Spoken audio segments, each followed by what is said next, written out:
Running a business is hard work, but knowing how to build a successful business and grow wealth at the same time is even harder work. It's something I've only just managed to get the hang of 5 years into running All Things Money, and I want to help you guys manage to do the same too. To help me share tips on how to build wealth as an entrepreneur, I'm joined with Shoaib Ahmed, founder of Yello Hippo, a personal branding agency. Hello Shoaib, how are you? Hello, I am so excited to be on your podcast especially. I've Here made we the are. trip all the way from Manchester. Yeah. It's not that far, it was a 2-hour train.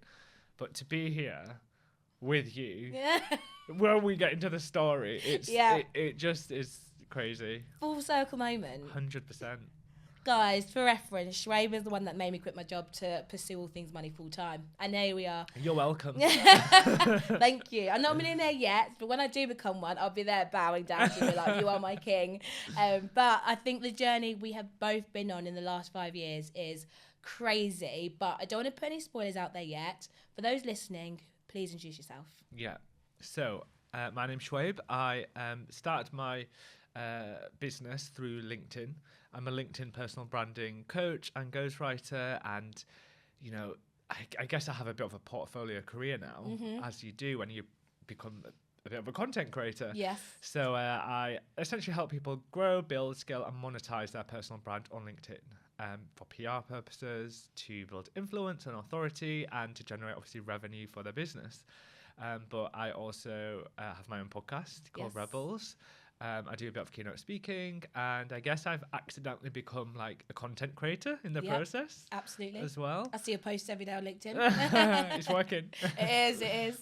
Yes, that's me. No, I love that. And yeah, like I mentioned, I see you on LinkedIn every single day. You have built an amazing authoritative voice, and I think you've done a really good job of building your personal brand, also building other people's personal brands. And this is why I'm very excited to have you on the podcast, because although we might not be talking about personal branding today, I think it'll be really interesting to hear your thoughts on, building a business, how you've also built wealth as a business owner as well, because I think it doesn't get spoken about enough.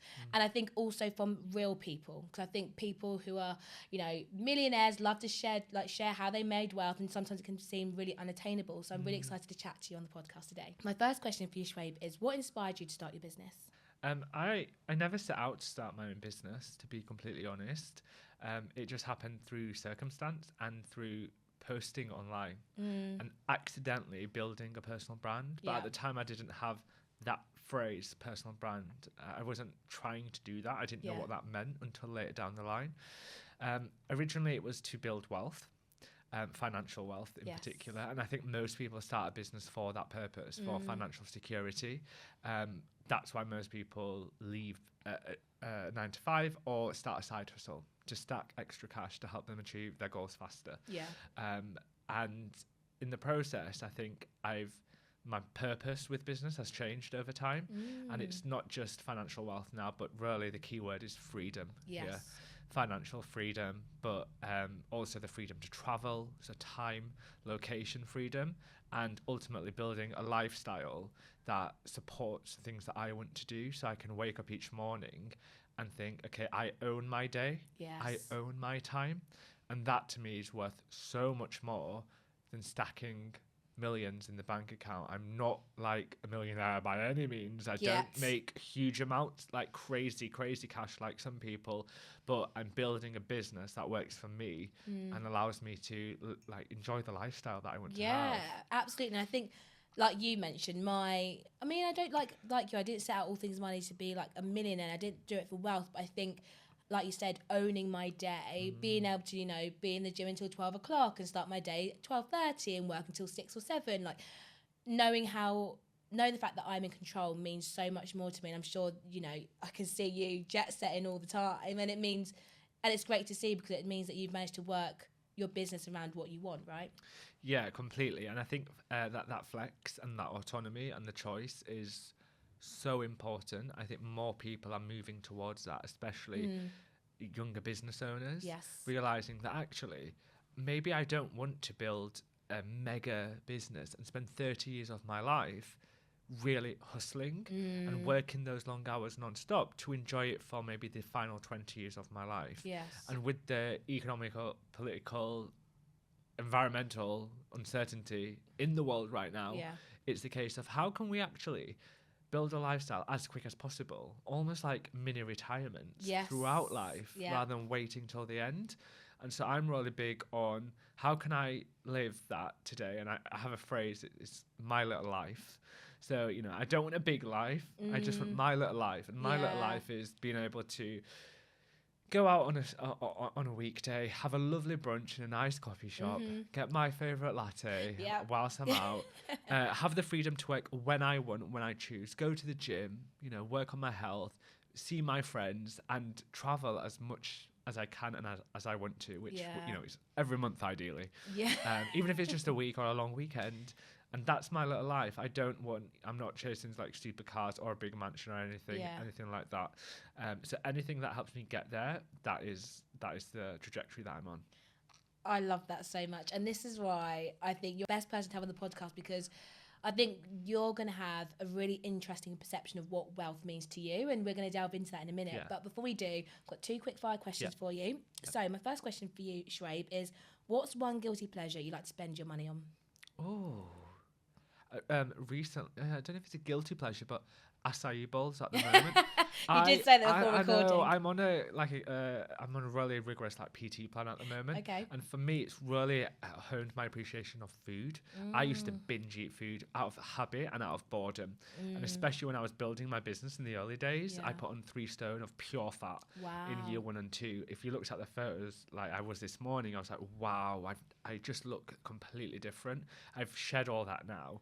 And I really just love food. I know everybody says that.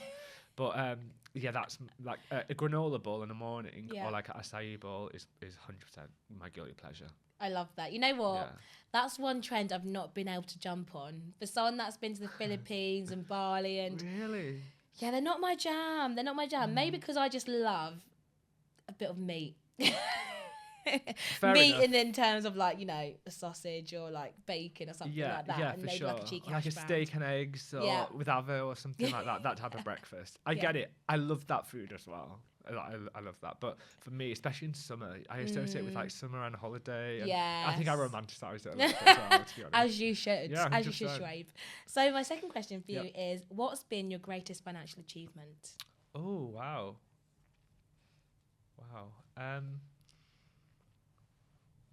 I think so 2 things. One's a bit more technical, and that is I bought a house with my best friend, which is quite unconventional, I would say, like in your like early to mid 20s to buy a property not with a partner as well. You kept that one quiet. That's huge. So yeah, I bought a property in central Manchester. So it's literally in the hub of everything, and I love that. I love city life. But then on the other side, I think my confidence with money and breaking a generational cycle, which is kind of fear around money and kind of that mindset of scarcity, and especially with like immigrant parents and being an ethnic minority and not growing up like hugely privileged. We weren't on the breadline either, but I think learning about financial literacy and feeling confident in ownership of money for the first time in my life, because that's not talked about enough, and in schools we just don't cover that at all. I'm still on the journey, I'm still learning, there's always more to learn, but that's really important to me. Wow, you know what, I think that's beautiful. Firstly, huge congratulations on the house, because I didn't even know you bought a house, so thank you. Clicks to that. And secondly, I really resonate with what you've just shared there as well, in terms of like, you know, just being on that journey. I think it's a constant journey for a lot of us. Even when you become a millionaire or multimillionaire, I think, again, it's still a journey, because then you're going to have to adapt your habits again, right? So obviously we're here to talk about wealth and wealth building as an entrepreneur. Now, you've mentioned some of the reasons why you started Yello Hippo, but I'm keen to know what wealth really means to you. Wealth to me is the ticket to freedom. That's what it is. It's the feeling of peace and zen, and not having that anxiety and the stress of thinking, is that bill coming through, or I can't do this thing that I really want to because of a financial barrier. Yes. And for me, like, removing barriers and limitations is really important, and living that autonomous, like, freedom-based lifestyle.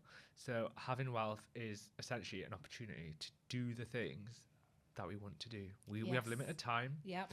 And so I don't want to waste a moment. I don't want to waste a moment. I want to live life to the fullest. I want to experience like the richness of life as well. And yeah, that's wealth to me. And I think often, well, when I started my business, a lot of the advice, a lot of coaches and mentors would speak to me non-stop about numbers.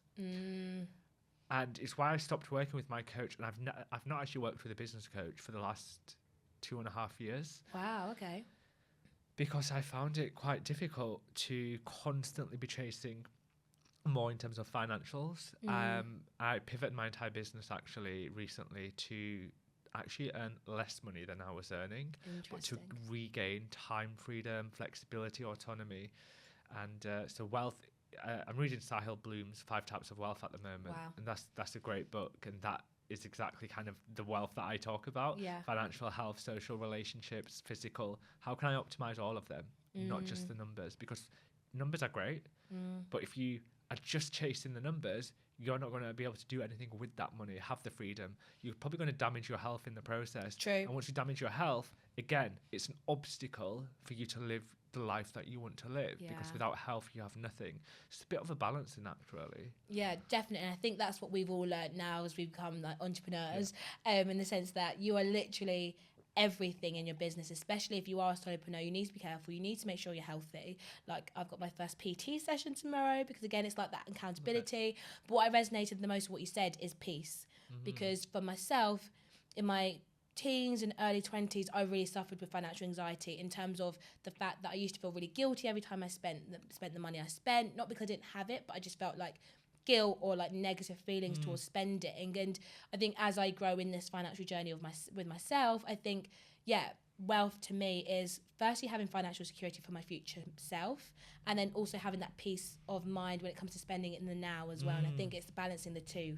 Would you recommend? 100, 100%. I think growing up, I was always taught like to save. Think about the retirement, think about pension, think about savings pot, emergency pots, and all that stuff is super, super important. But it's also important to enjoy life now. Yeah. And I think a lot of the things that were being said to me were anxieties from previous generations. What if it runs out? Yes. What if disaster strikes? What if you lose your job? What if business collapses? And they're all very valid things to claim.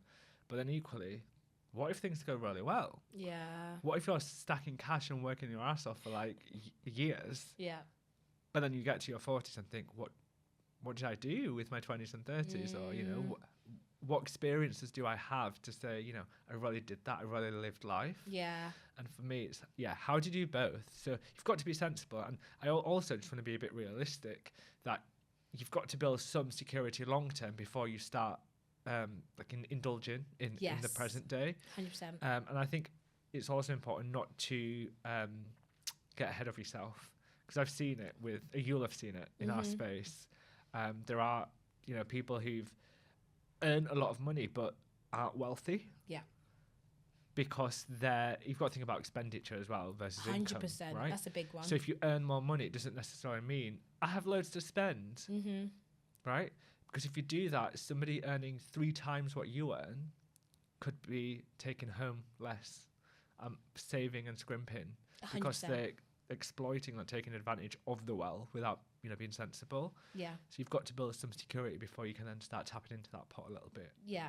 Little bits here for your little life. Yeah, amen to that. And like you said, it's all about balance, right? Yeah. So obviously, Shoaib, because you're here with me, I'm really keen to know, since you've built Yello Hippo, how have you built wealth running your business? Yeah. So originally it started by, if we go right back to the beginning, I was just posting content online, talking about personal branding, marketing, sharing my experiences, and talking about my authority and expertise in a particular niche. So I found one skill for me that was writing and personal branding, and I honed that skill and practiced until I became really good at it. I then put it out as a service targeting business owners who wanted to essentially build a personal brand online. So I took that niche skill, found a target buyer for who it would add a lot of value, and then I charged quite considerably low rates at the beginning. And for some people I worked for free, because it was important for me to prove my ability. So I did great work for a few number of clients at low rates, and then I convert those into case studies. And I leverage those through content, posting online to show people, look, I'm really good at what I do. My skill is going to add a lot of value to your business. Once I'd proven that, I was able to incrementally charge more money and then expand, take on more clients, reinvest that money back into the business. So essentially, it's a service-based B2B business, and it's a monthly retainer system is how I operate. And then through the years, obviously, I've been building my own brand and content, and then other revenue streams have come in. So right now, I'm kind of making 1.5 to 3K on brand deals. Which is really nice through LinkedIn, through B2B partnerships with tech brands who want essentially access to my audience. Yes. So, audience is currency. And I say this a lot. If you're building a business, make sure you're building in public, because that will serve you long term. You don't only get people excited about your product or service, but equally you're creating opportunities for yourself, whether it's PR, whether it's additional revenue streams, whether it's exposure to new leads and clients. So there's that. And then I also started coaching. So I started coaching people through 1 hour of my time or 4 hours of my time for a set fee. I teach you how to build a brand yourself and make income based on that. So this is my core product, which is monthly retainers, and then there's some coaching, and then there's some ad hoc brand deals and some other bits and bobs. Yeah, I love this. And this is where I talk about building long-term wealth, in the sense that having multiple streams of income is so important. Would you say opening up the different streams has changed the game for you in terms of like growth and having your perfect little life? Yeah.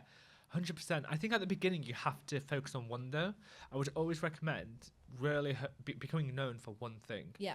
Because you're not diluting your focus and attention and resource across so many different areas. Get really good at one thing rather than trying to do 4 things at a mediocre level. Yes. Once you've nailed that one thing and you've potentially been able to automate, delegate or outsource, or just streamline your processes and be more efficient, then start adding more things into the mix. And naturally, as a byproduct, if you're really good at one thing, people will notice and want your help with other things. 100%. So when I started doing personal branding, like actually creating content for the founders, one of them then invited me. They were like, what you're doing is amazing. I have a whole team of people in my office who want to learn how to do it. Do you want to come in and deliver a company training session? I was like, sure. Did that charge? I thought, that's potentially a service I could offer to more people because they saw the value of my work. And then you can kind of like laterally find your service and then go across laterally and think all the other ways you can share value. So it could be digital products, it could be coaching, it could be training, it could be events, and that opens so many more doors. Definitely mixing things up, I think, also creates excitement around your product, and it expands your brand as well.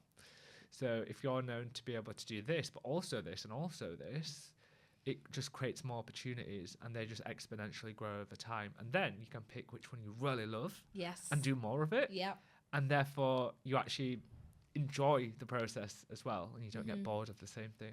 Yeah, and you know what, you hit the nail on the head there. It's firstly focus on one thing, because I think a lot of us have shiny object syndrome. I probably have that more now than when I first started all things money.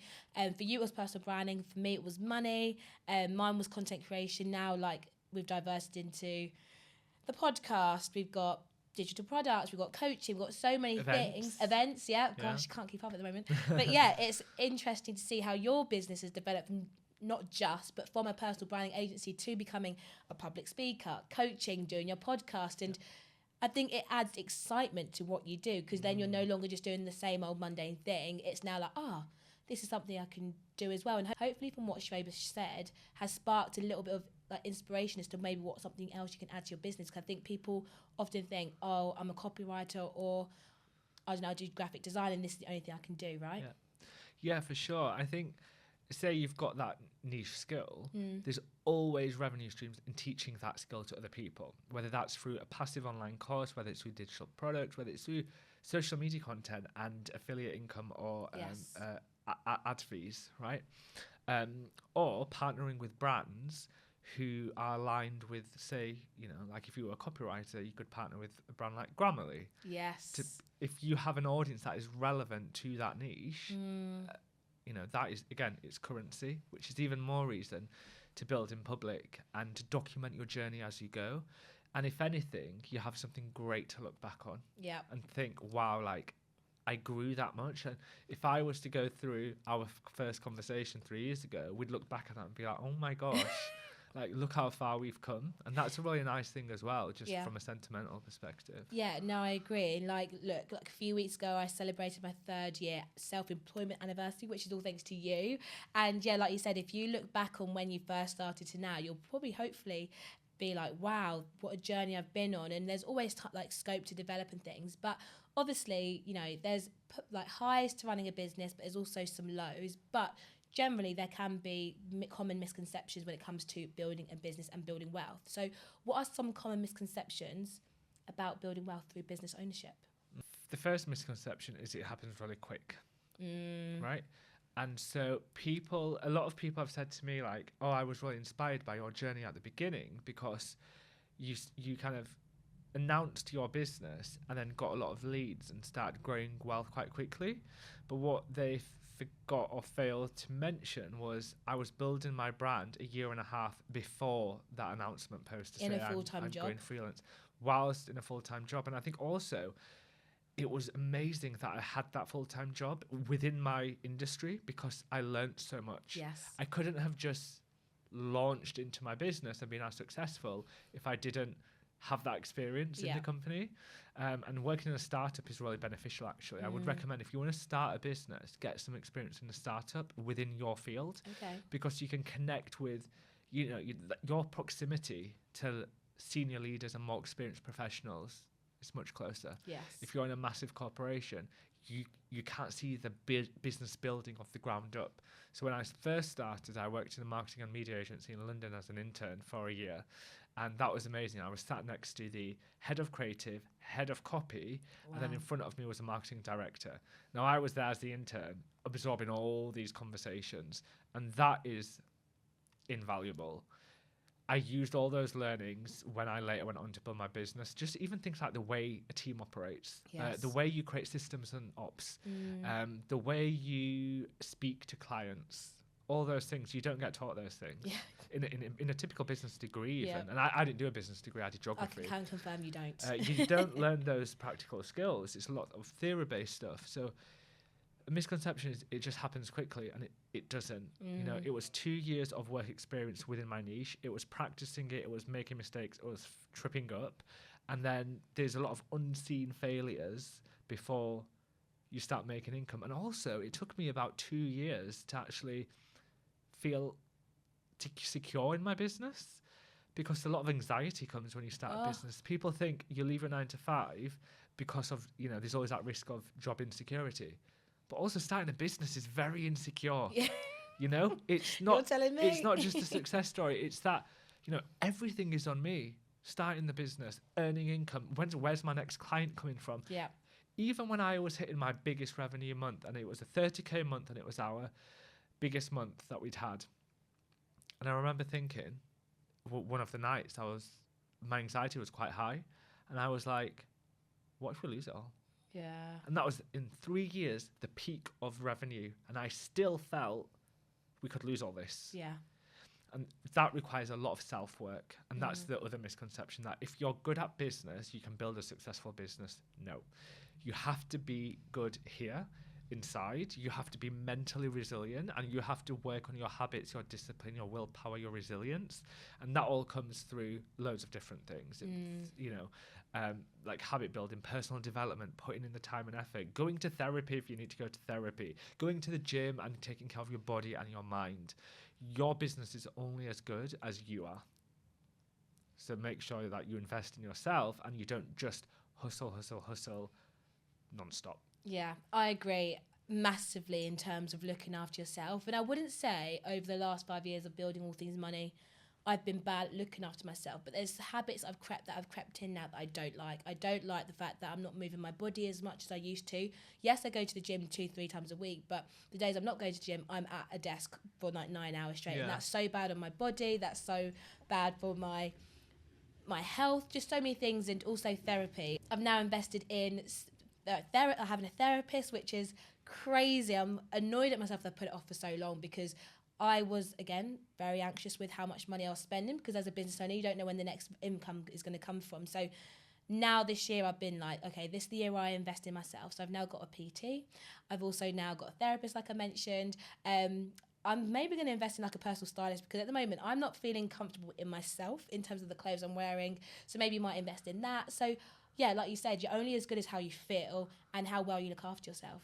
100%. And this year especially, like, I'm so glad you've said all those things, because most people start a business for freedom, security, wealth, all these things. But another one that commonly gets missed is like confidence. Yes. And the personal development journey that we go on. And if you're building a business and you know, earning good income, please invest in yourself. People always say you've got to reinvest into your business, but you're the vehicle for that business. So if you're not feeling confident day to day, if you're not showing up to calls with clients as your confident self, if you're not walking onto stage feeling, I'm going to nail what I'm about to say, then the business is not going to succeed long term, because you're going to be the limiting variable. So I love that you're doing that. I'm doing the same. I've got PT this year. I've got I'm working with a speaking coach, so I feel more confident on stage and on podcasts. And I've also called in help as well in terms of email marketing and things that I could do because I have experience in and I'm able to do, but I know where my zone of genius lies. Yeah. And it's important not to spread yourself too thin and fall into those bad habits again. So once you are earning a bit of money and you've stacked some for a bit of long-term security, especially as a business owner, especially if you have employees, you need to think sensibly and strategically about the trajectory and runway that you have to follow. Say you did lose some clients, how long would your business last? For how long would you be able to pay your team and your bills? But then please do invest in yourself as well. Yeah, and because we're talking about building wealth, you'd like to think the more investment you put into yourself, long term, you start growing more wealth because you feel healthier, you feel more confident, you're willing to put yourself out there a bit more, or your mindset is clearer because you're going to the gym and you have, a clearer vision of your day and what it's going to look like. So yeah, I really, really love the fact that we've spoken about that, because this year, like I mentioned, it's the year I invest in myself, which I haven't done in years, and I'm very proud that I have. But obviously, because we are chatting all things money, I'm keen to know, Shoaib, how do you manage your business's finances effectively? My accountant. No. Well, he helps a lot. However, at the beginning, I had no idea. I had no idea how to run a business in terms of finances. Yes. And if you asked me 3 years ago when I started, even 6 months in, how much do you make a month and how much do you spend a month? I could not tell you. I'm quaking with that response. I knew roughly that we were making good money because I could tot up the number of clients we had, how much they were paying. I was like, 10 to 15k a month. Yeah. That's a big range, right? That's a big range. How much are you spending, Shoaib? I'd be like, we have this software, 3 to 7k a month. Yeah. Again, a big range, right?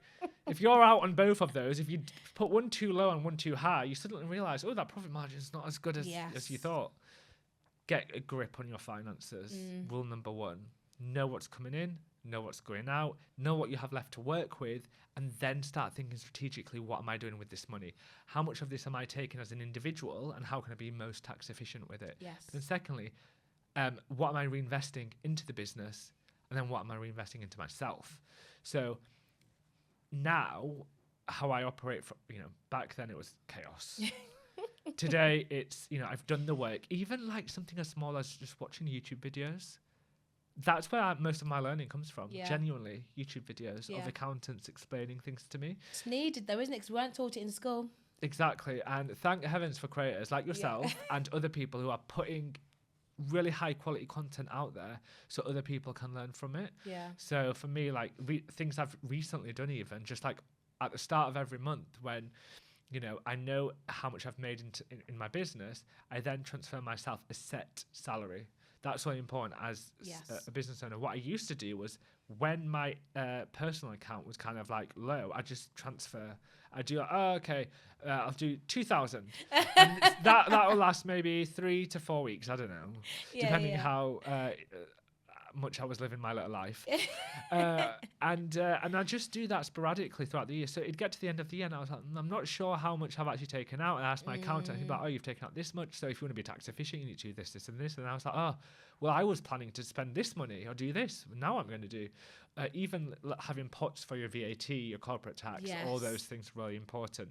So at the start of every month, I now automate everything.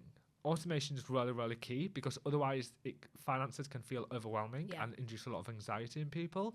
So I know exactly how much I've got for my personal budget.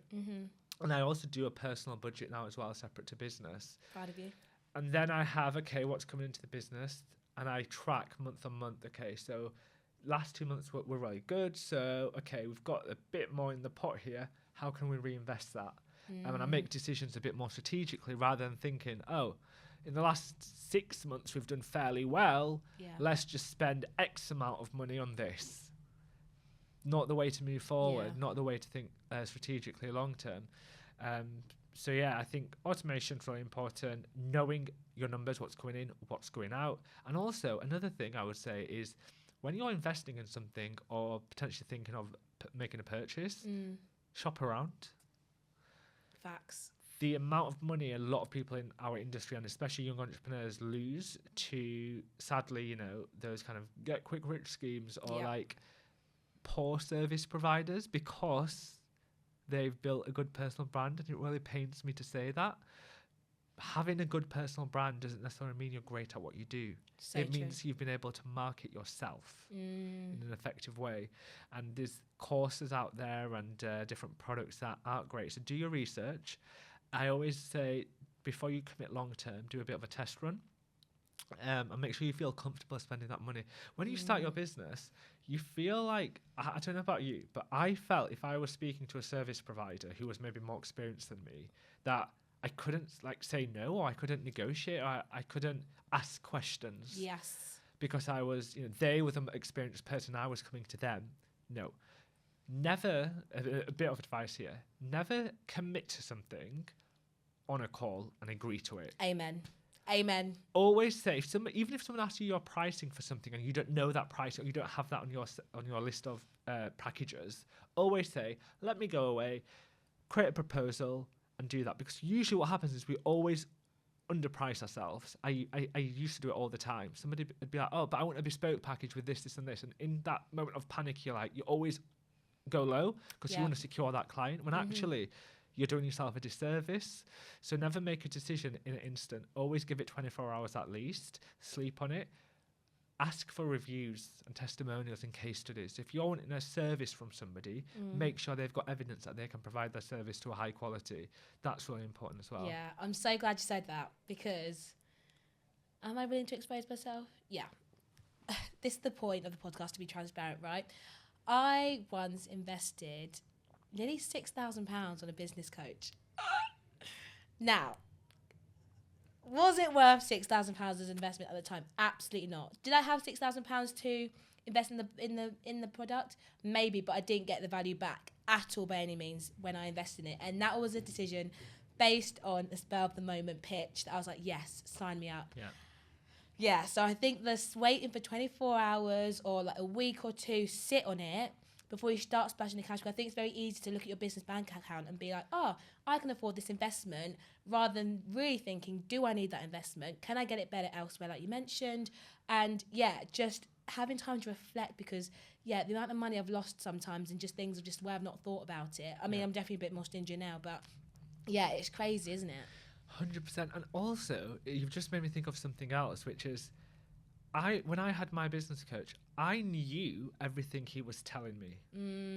I already knew what I needed to do. I just wasn't taking action myself to do it. So I didn't need a business coach and at that level to give me advice. What I needed was an accountability coach. Yes. Or what I needed was to simplify my to-do list and create more time so I could do the things I knew I needed to do. And even to this day, I was speaking to a friend who's got a coach in a particular area, and they were saying, I'm 2 months behind on the work with this coach. And I said, why are you still paying this person if you're not able to do the work at this pace that they're delivering it? Yeah. You're paying for more things on your to-do list that you're never going to get around to. It's okay to end a contract if it's not working. It's okay to say that, you know, this isn't working for me anymore, and not be fearful about that. Yes. So don't just invest money, but be smart about knowing when to stop investing money as well. If it's no longer serving you, don't just think, oh, I've already kind of committed. I feel a bit awkward having that conversation. I'll just keep paying it. Like, how silly. Yeah, we've all been there. But we've all done it, right? We've all done it, yeah. Yeah. I agree, we very much have been there. But I guess, you know, before we round up today's conversation, I've really, really enjoyed this chat. For those looking to start their own business this year, what final tips would you share? Okay, great question. The first thing I would say is, well, I'm going to give you 5. Go on. 1, pick that one key skill, that niche, and get really good at it. Don't try to run before you can walk. You'll trip up.